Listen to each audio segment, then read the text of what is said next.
आज हम लोग क्लास 10 का चैप्टर 1 वास्तविक संख्या इसका अध्ययन आप लोग क्लास 9 में कर चुके हैं। इसमें आप लोग परिमेय और अपरिमेय संख्या के बारे में जाना और इसी वास्तविक संख्या को हम लोग आगे और भी इसको जारी रखेंगे क्लास 10 में भी। और इस चैप्टर में हम लोग दो महत्वपूर्ण गुणों के बारे में अध्ययन करेंगे। पहला गुणधर्म है यूक्लिड विभाजन प्रमेय का और दूसरा गुणधर्म पढ़ेंगे हम लोग अंकगणित क्या आधारभूत प्रमेय, फंडामेंटल थ्योरम ऑफ अरिथमेटिक। तो इस गुणधर्म का पहला गुणधर्म आज हम लोग डिस्कस करने वाले हैं। क्या है? यूक्लिड विभाजन प्रमेय का। इस गुणधर्म में चलिए हम आपको सबसे पहले इसको समझाते हैं कि यूक्लिड विभाजन प्रमेयिका क्या होती है और यूक्लिड विभाजन प्रमेयिका का अनुप्रयोग हम लोग कहाँ करते हैं। चलिए हम लोग क्या करते हैं, एक छोटा सा भागा करते हैं। भागा तो सबको पता होगा, क्लास 10 में आप पढ़ रहे हैं तो आपको भागा की जानकारी तो जरूर होगी। चलिए एक छोटा सा भागा करते हैं। 6 को भागा देते हैं, किससे? 2 से भागा देते हैं। तो 2 कितना में 6 होगा? 3 में 6, शेष क्या होगा? 0 होगा। चलिए फिर 2 को भागा देते हैं, 8 को 2 से भागा देते हैं तो 2 4 में 8, क्या हुआ? 0 हुआ।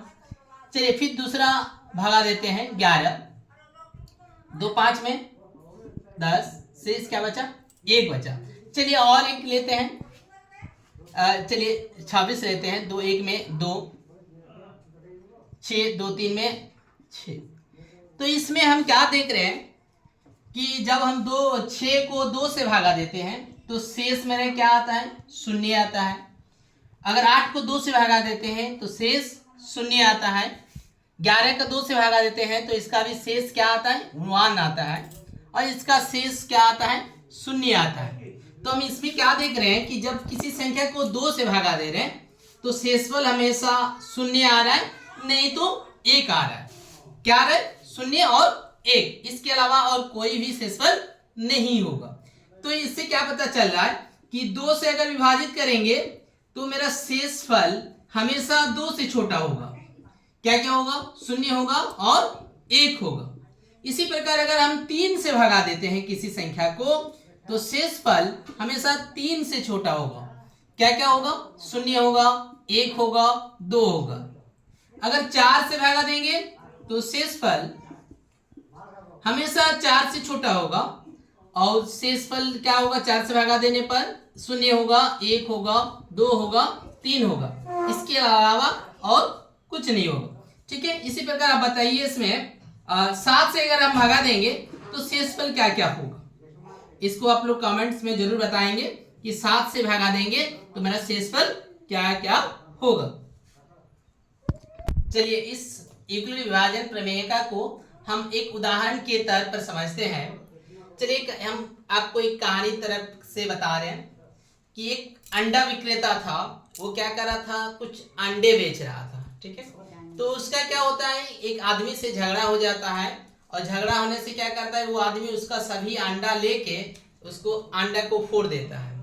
तो अंडा विक्रेता क्या करता है, पंचायत में जाके वो शिकायत करता है। तो क्या होता है, उसमें मीटिंग बुलाया जाता है, उस आदमी को भी बुलाया जाता है और उस अंडे विक्रेता से पूछा जाता है कि बताओ तुम्हारे पास कितने अंडे थे और तुम्हारे उस अंडे को वो उसका कीमत चुकाएगा। तो वो अंडे विक्रेता अंडे को कुछ इस प्रकार से गिन कर रखा था।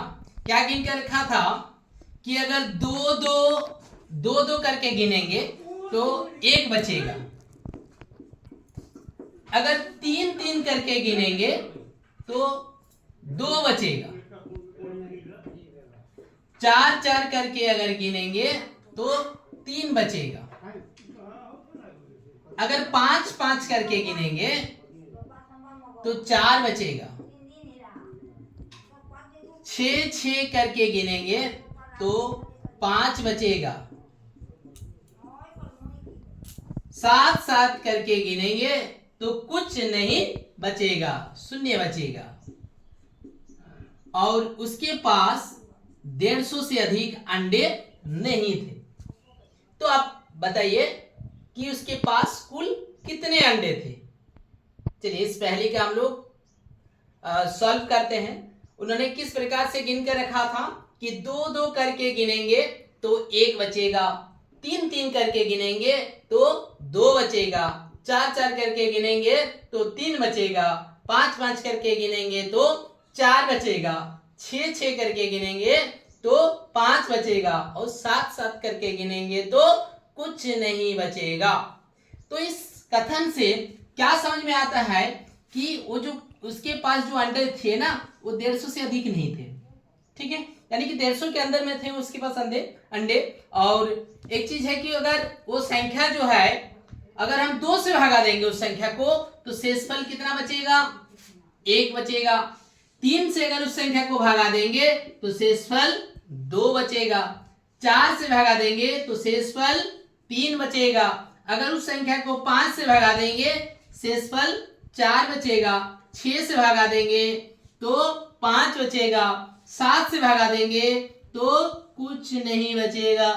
तो इसका मतलब है कि वो संख्या जो है वो क्या होना चाहिए ना, 7 का गुणज होना चाहिए। किसका गुणज होना चाहिए, 7 का गुणज। तो 7 के गुणज में हम लोग देखेंगे इसमें कि वो संख्या कौन सा होगा। जो 2 से भागा देंगे तो 1 बचेगा, 3 से भागा देंगे तो 2 बचेगा, 4 से भागा देंगे तो 3 बचेगा, 5 से भागा देंगे तो 4 बचेगा, 6 से भागा देंगे तो 5 बचेगा, 7 से भागा देंगे तो 0 बचेगा। चलिए 7 का गुणज में हम लोग देखते हैं पहला 7। अब देखिए 7 को अगर हम 2 से भागा देंगे, विषम संख्या है तो 1 बचेगा। 2 के लिए सेटिस्फाई हो रहा है। 3 से भागा देते हैं, चलिए 3 2 में 6, 1 बचा तो इस 7 नहीं होगा। चलिए 8 तो कभी नहीं होगा क्योंकि समझ संख्या होगा ही नहीं, क्योंकि समझ संख्या 2 से पूरा पूरी विभाजित हो जाती है इसलिए। लेकिन सवाल में जो है कि 2 से भागा देने पर 1 बचना चाहिए तो वो संख्या जो है वो विषम संख्या ही होगा। चलिए 7 तो 8 तो नहीं, गलत बताया इसमें। 14 समझ संख्या है, हो गई नहीं। चलिए 21 देखिए 3 से भागा जा रहा है इसलिए 21 भी नहीं होगा। 28 देखिए ये 2 से भागा जा रहा है, ये भी नहीं होगा। 35 जो है 7 5 में 35 जो है 5 से भागा चला जाएगा पूरा पूरी, इसलिए 35 भी नहीं होगा। चलिए 42 देखिए समझ संख्या है, ये 2 से पूरा पूरी भागा जाएगा, ये भी नहीं होगा। 49 चलिए 49 देखते हैं, 2 से भागा देंगे तो 1 बचेगा। 3 से भागा देते हैं, चलिए 49 को किससे भागा देंगे, 3 से भागा देंगे। 3 1 में 3, 19 3 6 में 18, कितना बचा, 1 बचा। लेकिन 3 से भागा देने पर कितना बचना चाहिए, 2 बचना चाहिए, इसलिए 49 भी नहीं होगा। 7 8 जा 56 देखिए समझ संख्या होगा ही नहीं, पहले हम बता दिए हैं। क्यों, क्योंकि ये 2 से पूरा पूरी विभाजित हो जाएगा। 63 ये देखिए 3 से पूरा पूरी भागा जा रहा है, 6 3 9 दोनों का योग 9 है, 3 से भागा जा रहा है तो ये भी जाएगा पूरा संख्या, तो ये भी नहीं होगा। चलिए 70 तो समझ संख्या है, ये भी नहीं होगा। 77 चलिए देखते हैं, 2 से भागा देंगे तो 1 बचेगा। चलिए 77 को 3 से भागा देते हैं, 3 2 में 6, 3 5 में 15, चलिए 3 के लिए 2 बच रहा है। चलिए 4 के लिए दिखाएंगे, 4 1 में 4, 4 8 में 4 9 में जाएगा 36, 1 बचा। लेकिन 4 में क्या बोला गया है, 3 बचेगा, लेकिन 4 में यहाँ क्या कितना बचा, 1 बचा, इसलिए 77 भी नहीं होगा। 84 चलिए 84 देखिए दो विषम संख्या है, 2 से पूरा पूरी भागा जाएगा, 84 नहीं होगा। नेक्स्ट हम लोग देखते हैं 84 के बाद 7 का गुणज 91। चलिए 91 देखते हैं, ये 2 से भागा देंगे तो 1 बचेगा। 3 से भागा देंगे, देखिए 3 3 में 9, 1 आया 0 हो जाएगा, यानी कि 1 बचेगा। 3 के लिए 2 नहीं बचेगा, इसलिए 91 नहीं होगा। चलिए 98 होगा। नेक्स्ट 98 सम संख्या है, ये भी नहीं होगा। चलिए इसके बाद 98 के बाद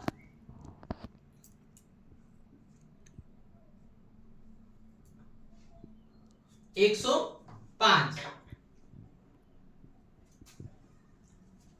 चलिए 105 जो है ये 5 से पूरा पूरी भागा जा रहा है, ये भी नहीं होगा। इसके बाद 112, ये सम संख्या है, ये नहीं होगा। चलिए 119, चलिए 119 देखते हैं। 119 को 2 से भागा देते हैं। 2 5 में 10, 1 9, 2 9 में 18। शेष कितना बचा? 1 बचा है। 2 से भागा देंगे तो कितना बचेगा? 1 बचेगा। चलिए 3 से भगा देते हैं 119 को। 3 3 में 9, 3 9 में 27, 2 बचा। 3 से भगा देने पर कितना बचेगा? 2 बचेगा। चलिए 4 से भगा देते हैं 119 को। 4 2 में 8, 4 9 में 36। 4 से भगा देने पर कितना बच रहा है? 3 बोला गया था। 4 से भगा देने पर 3 बचेगा। चलिए 119 को 5 से लेते हैं। 5 2 में 10, 5 3 में 15। चलिए 5 से भगा देने पर कितना बचेगा? 4 बचेगा। 6 से भगा देने पर 6 1 में 6 और में 54, 5। 6 से भगा देने पर कितना बचेगा? 5 बचेगा। और 119 जो है ये 7 का गुणज है, तो 7 से भागा देंगे तो शेषफल 0 ही आएगा। 7 1 में 7, 7 7 में 49, शेष 0। तो ये जो 119 जो संख्या है ये सभी कंडीशन को सेटिस्फाई करता है। क्या कंडीशन है? कि 2 से भागा देंगे तो 1 बचेगा। 3 से भागा दे रहे हैं 119 को तो 2 बच रहा है। 119 को 4 से भागा दे रहे तो 3 बच रहा है। 119 को 5 से भागा दे रहे तो 4 बच रहा है। 119 को 6 से भागा दे रहे तो 5 बच रहा है। और 7 से भागा दे रहे तो कुछ नहीं बच रहा है। और 119 जो है ये 150 से छोटा भी है। तो बोला था कि उसके पास 150 से अधिक अंडे नहीं है। तो उस अंडे विक्रेता के पास कितने अंडे थे? 119 अंडे थे। आए समझ में? कमेंट्स में जरूर बताइएगा आप लोग। चलिए अभी एक छोटा सा और भागा करते हैं। 2024 को हम भागा देते हैं 2 से। चलिए 2 1 में 2, 0 आया। 2 0 में 0, 2 2 1 में 2, 4 2 2 में 4। शेष क्या आया है? 0 आया। चलिए ये सब कोई जानते हैं। इसको क्या कहते हैं? भाज्य कहते हैं। क्या कहते हैं? भाज्य। ये क्या कहलाता है? भागफल। क्या कहते हैं? भागफल। ये भाजक और ये शेषफल, ये सब कोई जानते हैं। ये आप लोग छोटे क्लास में पढ़ चुके हैं। और इसका भागा का जांच भी आप लोग करते थे, याद है? भागा का जांच हम लोग क्या करते थे? भाज्य बराबर भाजक गुना भागफल जोड़ शेषफल। सबको याद होगा। चलिए यूक्लिड विभाजन प्रमेय का भी जांच इसी से लिया गया है। अगर 2 धनात्मक पूर्ण है, ये को अगर हम b से भागा देते हैं, a को किससे भागा देते हैं? b से भागा देते हैं, तो भागफल q और शेषफल r आता है। तो यहां से हम a बराबर क्या लिख सकते हैं? b इंटू क्यू, भाजक गुना भागफल जोड़ भागशेष। a बराबर बी क्यू प्लस आर, यानी कि a को अगर b से भागा देते हैं तो भागफल q और शेषफल r आता है। तो इसको हम लिख सकते हैं a बराबर बी क्यू प्लस आर, जहां r का, याद रखिएगा, r का जो वैल्यू है वो हमेशा क्या होगा? देखिए r का वैल्यू जो है वो हमेशा, जहां r का वैल्यू 0 से बड़ा और बराबर और b से, इस b से क्या होगा? छोटा होगा। b से हम पहले बताए हैं b से हमेशा छोटा होता है, लेकिन 0 के साथ बड़ा और बराबर होगा, b से छोटा होगा। इसी को क्या कहते हैं, यूक्लिड विभाजन प्रमेय। ठीक है, चलिए यूक्लिड विभाजन प्रमेय का ए और बी दिए रहने पर, दो धनात्मक पूर्णांक ए और बी दिए रहने पर ऐसी अद्वितीय पूर्ण संख्या Q और R विद्यमान है जहां पर A बराबर हम लिख सकते हैं BQ प्लस R, और जहां R का वैल्यू जो है वो हमेशा 0 से बड़ा और बराबर और इस B से क्या होगा, छोटा होगा। इसे हम क्या कहते हैं, यूक्लिड विभाजन प्रमेय का कहा जाता है। ठीक है, चलिए अब इस यूक्लिड विभाजन प्रमेय का प्रयोग कर हम इसका अनुप्रयोग कहाँ करते हैं। यूक्लिड विभाजन प्रमेय का प्रयोग कर हम दो धनात्मक संख्याओं का क्या निकाल सकते हैं, HCF निकाल सकते हैं। HCF क्या होता है ना, हाईएस्ट कॉमन फैक्टर, जिसको हिंदी में महत्तक समावर्तक कहते हैं। अब देखिए HCF जिसको हिंदी में महत्तक समावर्तक कहा जाता है। तो हम इसका HCF निकालने के लिए क्या करते हैं, चलिए हम एक एग्जाम्पल लेते हैं कि दो धनात्मक पूर्णांक का हम HCF किस प्रकार से निकाल सकते हैं। चलिए हम एक संख्या लेते हैं, दो धनात्मक पूर्णांक 455 और 42। चलिए हम क्या करते हैं, याद रखेंगे सबसे पहले कि सबसे बड़ी संख्या को छोटी संख्या से भगा देंगे। 455 को हम भागा देंगे 42 से। चलिए 42 एक में 42 कितना बचा, 3 और 5 को लाते हैं, चलिए यहाँ 10 हो जाएगा। तो इसको हम देखिए 455 को हम यूक्लिड विभाजन प्रमेय से किस प्रकार लिख सकते हैं, भाज्य बराबर भाजक गुना भागफल जोड़ भागशेष। ठीक है, अब फिर देखिए इस 42 को फिर कैसे लिखेंगे, इसको फिर हम क्या ऐसे लिख सकते हैं। चलिए 42 को यानी कि ये यहाँ ले आते हैं, 35 एक में 35 कितना बचा 7। अब 42 को क्या लिख सकते हैं ना, 35 गुना 1 जोड़ शेषफल 7। फिर 35 यहाँ लाते हैं, 35 5 7 5 में 35 से शून्य हो जाता है। यानी कि अब फिर 35 को क्या लिखेंगे, 7 गुना 5 जोड़ शेष। तो यहाँ एचसीएफ जो है यही मेरे क्या कहलाता है, एचसीएफ कहलाता है। और ये प्रक्रिया जो है ये तब तक जारी रहेगा जब तक मेरा शेष शून्य नहीं हो जाता है। ठीक है, इस प्रक्रिया को हम तब तक करते रहेंगे। ये आप लोग पहले लॉन्ग डिवीजन मेथड में एचसीएफ निकालना सीखे हैं, इसी मेथड को यूज किए और इसी को हम किस में लिखे, यूक्लिड विभाजन प्रमेय में। ठीक है, इस प्रकार हम किसी दो धनात्मक पूर्णांक का एचसीएफ ज्ञात कर सकते हैं। दो धनात्मक पूर्णांक का हम यूक्लिड विभाजन प्रमेय से एचसीएफ कैसे ज्ञात करेंगे। चलिए मान लेते हैं दो धनात्मक पूर्णांक C और D है। हम क्या किए हैं, दो धनात्मक पूर्णांक मान लिए हैं C और D, जहां पर C क्या है, बड़ा है D से। तो हम इसका एचसीएफ निकालने के लिए हम निम्न चरण का पहला उपयोग करेंगे। पहला चरण हम क्या करेंगे, C और D के लिए यूक्लिड विभाजन प्रमेय का प्रयोग करेंगे और उसमें Q और R यानी कि D को C को D से भागा देंगे, जो बड़ा होगा उसको छोटा से भागा देंगे और इसके लिए भागफल और शेषफल प्राप्त करेंगे। यानी कि C और D के लिए हम ऐसे दो Q और R ज्ञात करेंगे और इसको हम यूक्लिड विभाजन प्रमेय के रूप में लिखेंगे।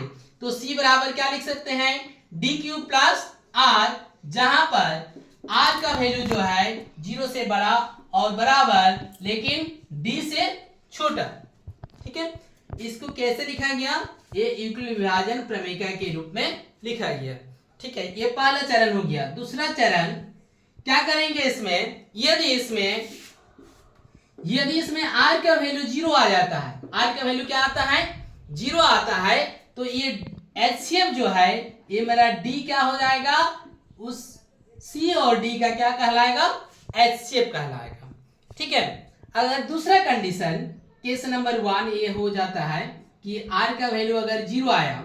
अब केस नंबर 2, यदि R का वैल्यू नॉट इक्वल टू 0, अगर R का वैल्यू क्या होता है 0 नहीं आता है, तो D और R के लिए, किसके लिए, D और R के लिए फिर क्या करेंगे, इक्वल विभाजन प्रमेयिका का प्रयोग करेंगे। किसके लिए, D और R के लिए। और ये तब तक करते रहेंगे जब तक मेरा R का वैल्यू 0 नहीं हो जाता है।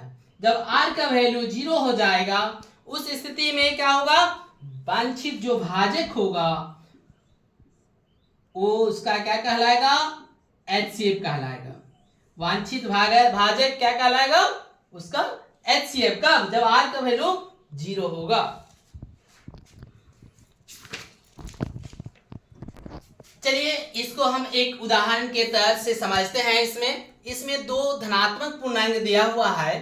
क्या दिया हुआ है, 135 और 225। इसका हमको क्या निकालना है, HCF ज्ञात करना है। HCF हम कैसे निकालेंगे, इसका HCF निकालने के लिए हम इक्वल विभाजन प्रमेयिका का प्रयोग करेंगे। तो इसका प्रयोग करने के लिए सबसे पहले हम बताएं इसमें कि अगर आपको दो संख्या C और D दिया हुआ है, इसमें से जो बड़ी संख्या होती है उसको छोटी संख्या से क्या करेंगे, भगा देंगे। यानी कि 225 को किससे भागा करेंगे, 135 से। चलिए 135 2 में 270 हो जाएगा, 2 से नहीं जाएगा, 1 से जाएगा। चलिए 135 0 9। चलिए आप देखिए 225 को हम क्या लिख सकते हैं, भाज्य बराबर भाजक गुना भागफल 135 गुना 1 जोड़ शेषफल 90 लिख सकते हैं। चलिए इसको फिर लॉन्ग डिवीजन मेथड्स में फिर ये भाजक बन जाता है 135। चलिए 2 से नहीं जाएगा, 1 से जाएगा, 90 5 4। अब देखिए फिर 135 को हम क्या लिख सकते हैं, भाजक गुना भागफल 90 गुना 1 प्लस शेषफल। और ये देखिए हम बताए हैं ये प्रक्रिया हम तब तक जारी रखेंगे जब तक ये R का वैल्यू 0 नहीं हो जाता है। ठीक है, ये जब 0 हो जाएगा प्राप्त भाजक ही उसका क्या कहलाएगा, HCF कहलाएगा। चलिए फिर 90 को लाते हैं यहाँ, तो 45 2 में 90, शेषफल अभी 0 हो जाता है। चलिए अब फिर 90 को क्या लिख सकते हैं ना, 45 गुना 2 जोड़ 0। ये देखिए शेषफल यहाँ क्या हो गया, 0 हो गया। तो प्राप्त भाजक क्या आया है, 45 आया है। तो ये दोनों का HCF क्या होगा, 45। किसका HCF ना, 135 और 225 का HCF कितना है, 45 है। चलिए